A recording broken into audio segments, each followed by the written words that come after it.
سيقول السفهاء من الناس ما ولاهم عن قبلتهم التي كانوا عليها قل لله المشرق والمغرب يهدي من يشاء إلى صراط مستقيم وكذلك جعلناكم أمة وسطا لتكونوا شهداء على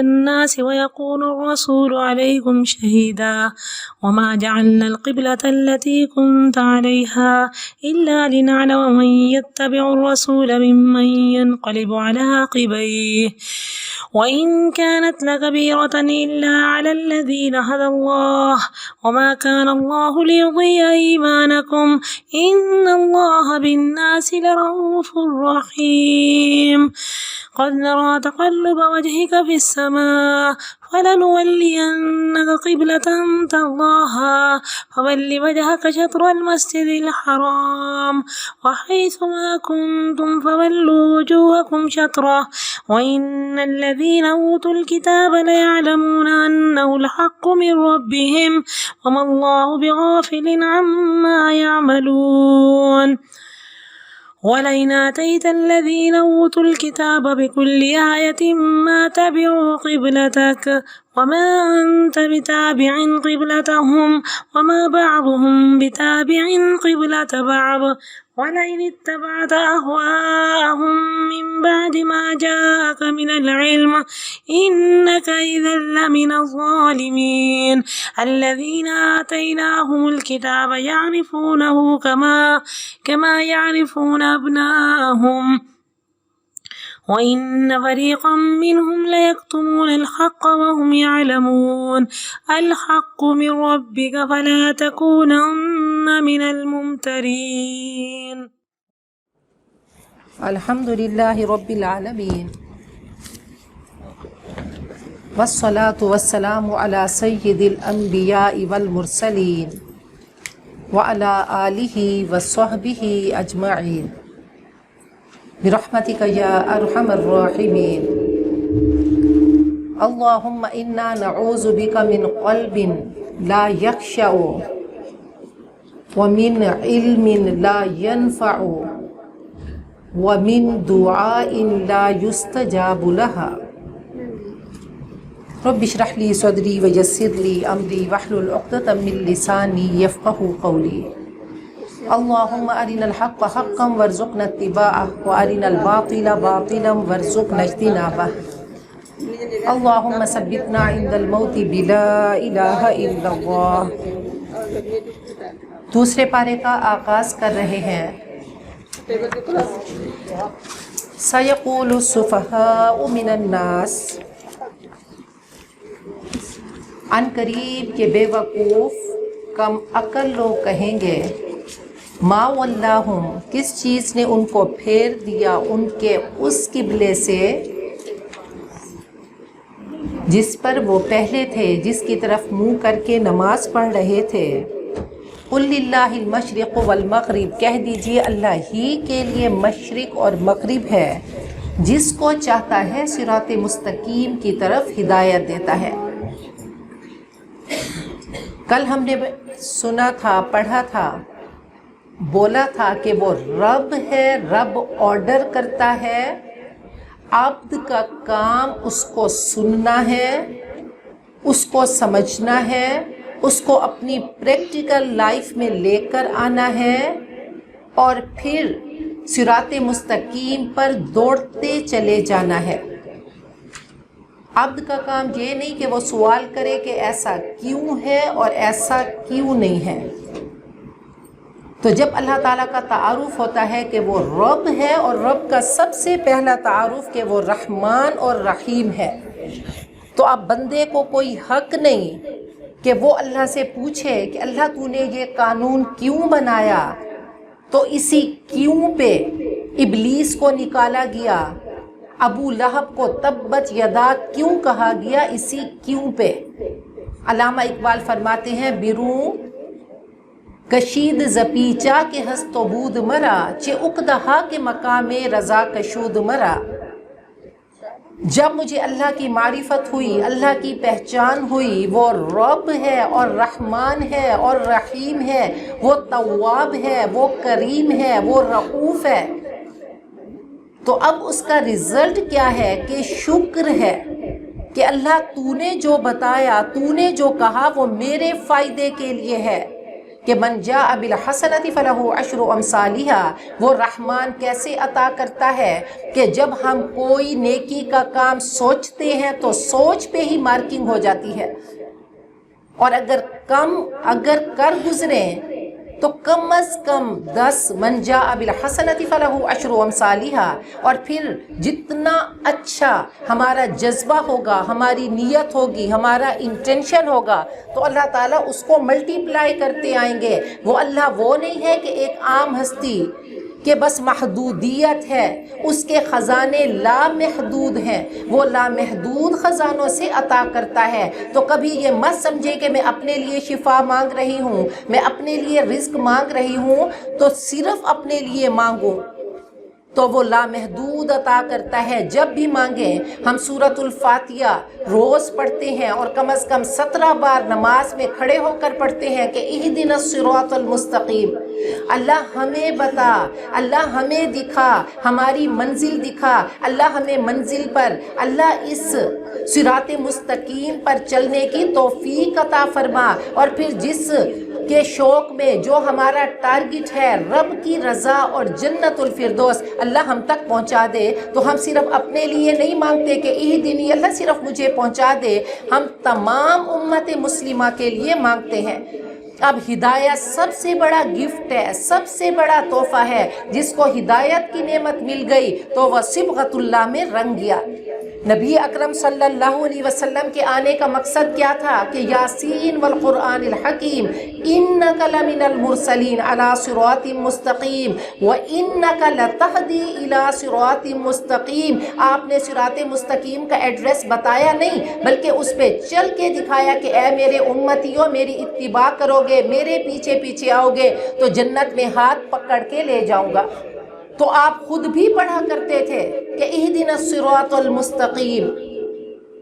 تو ہدایت خوبصورت گفٹ ہے جو ہم سب نے گین کرنا ہے، جس کو ہم سب نے لینا ہے، اور تمام امت مسلمہ کے لیے ہم مانگتے ہیں، صرف اپنے لیے نہیں مانگیے۔ کہا بہترین انسان وہ ہے جو دوسروں کے لیے مانگتا ہے اور اللہ اپنے لیے بن مانگے اس کی جھولیاں بھر دیتے ہیں۔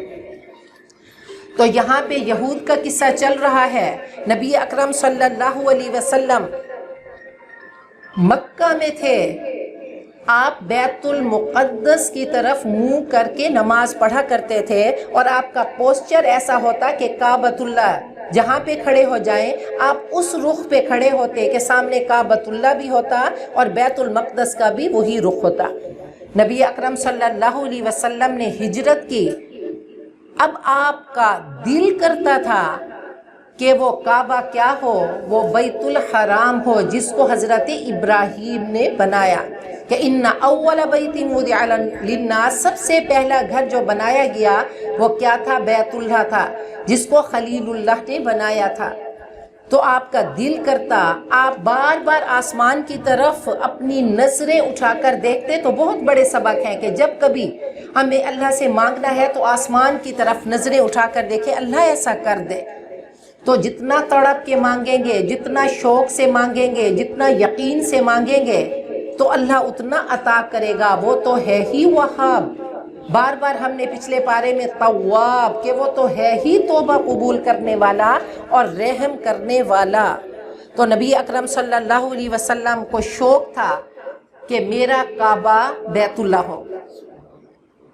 تو اب اللہ کیا فرماتے ہیں کہ یہ جو بے وقوف لوگ ہیں، کم عقل لوگ ہیں، یہ آپ کو تنگ کریں گے، یہ آپ کو ستائیں گے، یہ آپ کا استہزاء کریں گے، جبکہ ان یہود کو پتہ ہے کہ آپ کا کعبہ وہ بیت اللہ ہوگا جو حضرت ابراہیم نے جس کو بنایا، لیکن اس کے باوجود آبجیکشن کریں گے، اعتراض کریں گے۔ تو اللہ وہی فرما رہے ہیں کہ یہ بے وقوف کم عقل لوگ کہیں گے کہ ان کو ان کے قبلے سے کس نے پھیر دیا، جس طرف پہلے وہ منہ کر کے نمازیں پڑھا کرتے تھے۔ اے نبی سب کو بتا دیجئے۔ اور قل کیا ہے، یہ ایسا خوبصورت لفظ ہے اور کلام پاک میں بہت بار آیا کہ دیکھو پڑھانے والا کون ہے، بتانے والا کون ہے، آرڈر کرنے والا کون ہے، وہ اوپر سے صدا ہے، اوپر سے حکم ہے۔ اے نبی آپ کو بتایا جا رہا ہے، آپ کے ذریعے آپ کی امت کو بتایا جا رہا ہے کہ وہ حاکم کا قول ہے، حاکم کا آرڈر ہے، وہ شہنشاہ مطلق ہے، وہ بتا رہا ہے کہ قل سب کو بتا دیجئے۔ نبی اکرم صلی اللہ علیہ وسلم اس کلین سلیٹ کی طرح تھے کہ جس میں کچھ نہیں تھا۔ آپ نے کوئی دنیاوی تعلیم حاصل نہیں کی۔ سب سے پہلا سبق اقرا کا، اور پھر کس نے پڑھایا؟ رب نے پڑھایا جس نے تخلیق کی۔ اور پہلا سبق کیا پڑھایا کہ خلق الانسان من علق۔ حالانکہ کلام پاک میڈیکل سائنس کی کتاب نہیں، لیکن اللہ نے بتا دیا کہ اے انسان تیری تخلیق کے بارے میں بتاؤں۔ فی ظلمات ثلاث، وہ 3 پردوں میں ہوتی ہے، وہ کس طریقے سے ہوتی ہے، اس کی گروتھ کیسے ہوتی ہے، وہ نطفہ کیسے گرو کرتا ہے، وہ کیسے علقہ بنتا ہے، کیسے مدغہ بنتا ہے، اور پھر 9 مہینے کیسے اس کا پروسیجر مکمل ہوتا ہے۔ آپ کوئی ڈاکٹر نہیں، لیکن آپ کو تمام حقیقتیں بتا دیں۔ تو فرمایا کہ اے نبی سب کو بتا دیجئے کہ اللہ ہی کے لیے مشرق اور مغرب ہے۔ اب ہم کعبۃ اللہ کی طرف منہ کر کے نماز کیوں پڑھتے ہیں؟ کہ اللہ کا حکم ہے، ہم اللہ کی مانتے ہیں کہ اللہ کا آرڈر ہے، بس اللہ کا آرڈر آ گیا تو اب کر گزرنا ہے۔ ہم عبد ہیں۔ پھر رب اور عبد کا تعلق دیکھیں کہ جب تک وہ گائیڈنس نہیں دے گا کہ فمن تابع ہدایا، اس کے کانسٹیٹیوشنز آتے رہیں گے، قوانین آتے رہیں گے، پھر نبی اکرم صلی اللہ علیہ وسلم پر آ کر احکامات مکمل ہو گئے۔ پھر قرآن پاک کی تھیم کو سمجھیے کہ قرآن پاک میں 7 چیزیں ہوں گی۔ قرآن پاک کی 7 تھیمز ہیں، 7 موضوعات ہیں۔ توحید ہوگی، رسالت، آخرت، پھر اللہ تعالیٰ کے انعامات ہوں گے، پھر جزا کی بات ہوگی، پھر سزا کی بات ہوگی، اور اللہ کے آرڈرز ہوں گے، اللہ کے احکامات آئیں گے۔ سورۃ البقرہ مدنی سورت ہے، 2.5 پاروں پہ مشتمل ہے، کلام پاک کی سب سے بڑی سورت ہے۔ اس کو سنام کہا گیا کہ لِكُلِّ شَيْءٍ سنام، ہر چیز کی ایک چوٹی ہے، ہر چیز کا ایک ٹاپ ہے۔ اور قرآن پاک کا ٹاپ کیا ہے؟ وہ سورۃ البقرہ ہے، کہ سورۃ البقرہ میں تمام سبجیکٹس آتے ہیں۔ تو قرآن پاک کی جو تھیمز میں نے بتائیں تو ایک سورت میں کم از کم ایک تھیم ہوگی، لیکن سورۃ البقرہ ایسی ہے کہ جس میں تمام تھیمز ہیں، تمام موضوعات ہیں، تو ایک ایک چیز آئے گی۔ اس میں امت مسلمہ کو امت مسلمہ کا کورونیشن کیا گیا، تاج پہنایا گیا۔ وہ یہود سے امت مسلمہ کا ٹائٹل لے کر امت مسلمہ مسلمانوں کو دیا گیا۔ نبی اکرم صلی اللہ علیہ وسلم کو جو دین دیا گیا وہ قیامت تک کے لیے ہے۔ آپ نے فرمایا الیوم اکملت لکم دینکم، آج دین کو میں نے مکمل کر دیا، لا نبی بعدی، میرے بعد کوئی نبی نہیں آئے گا۔ العلماء ورثۃ الانبیاء، علماء انبیاء کے وارث ہوں گے، وہ تمہیں بتائیں گے جو میں دین لے کر آیا اس کو آگے پھیلائیں گے۔ تو یہ ہم سب کا کام ہے۔ تو ہر چیز کی چوٹی ہے، ہر چیز کا ٹاپ ہے، اور سورۃ البقرہ کلام پاک کی چوٹی ہے، اور اس میں بہترین آیات ہیں۔ آیت الکرسی پھر وہ تمام آیتوں کی سردار ہے، پھر آیت الآیات آئے گی، آیت البر آئے گی، تو حکمت کے بہت بڑے بڑے خزانے اور موتی اور پھول ہیں۔ نبی اکرم صلی اللہ علیہ وسلم نے فرمایا کہ جو اس کو پڑھے گا اس کے لیے باعث برکت ہوگا جو سورۃ البقرہ کو پڑھے گا، اور جو اس کو چھوڑ دے گا اس کے لیے یہ سورت حسرت ہوگی، افسوس ہوگا، قیامت کے دن تمنا کرے گا کہ کاش میں سورۃ البقرہ سے تعلق بنا لیتا۔ اور فرمایا سورۃ البقرہ و آل عمران، یہ دونوں کیا ہیں؟ زہراوین، یہ چمکتے پھول ہیں۔ یہ روز محشر انسان کے آگے چلیں گے، سبز پرندوں کی شکل میں یا بادلوں کی شکل میں سایہ کر کے، اور اللہ کی بارگاہ میں جا کر جھگڑا کریں گی اور انسان کو جنت میں پہنچائیں گے۔ تو سورۃ البقرہ فرمایا کہ